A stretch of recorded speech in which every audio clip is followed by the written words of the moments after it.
experienced that firsthand. As an electrical quantity surveyor in the B&B industries, I currently support the work that we perform on a semiconductor facility. I started in the construction industry at the bright age of 17 as an intern with B&D, and over the last 5 years, I've moved through different roles in the company, not only building a career, but I would say I pretty much grew up in this industry. I've been fortunate enough to grow in an environment that invests in its people and trusts young professionals like myself. That trust pushed me to grow, especially as a young woman trying to find my footing in this industry, which we all know can be difficult at times. There have been rooms where I was the youngest and definitely rooms where I was the only woman. And early on, I thought confidence meant being loud. I thought that if I pushed harder and spoke more forcefully, I would be taken more seriously. But what I learned is confidence, it's not loud, it's prepared.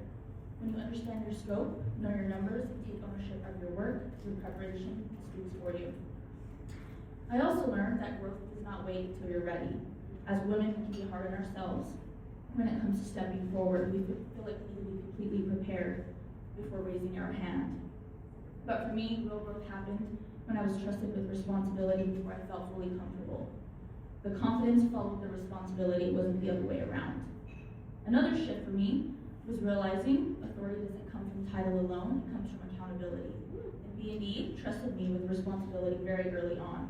When you are given that responsibility, you either rise to it or you don't.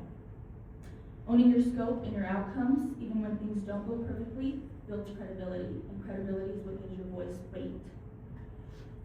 Construction, yes, it's technical, we all know that, but it's also relational.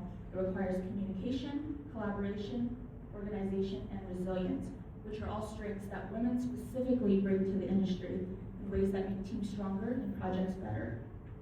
What I'm proud of is not just where I am now, but I'm grateful to have built my career in an industry that continues to make space for women to grow, lead, and contribute at a high level. During Women's History Month, it's a reminder that progress does not happen accidentally, it happens on purpose. And it happens because women like all of you continue to step forward. There is room for women in the industry, not just to participate, but to build lasting careers and to lead. And when we show up prepared and grounded in who we are, we do not have to prove that we belong. We simply do the work. Thank you, everybody.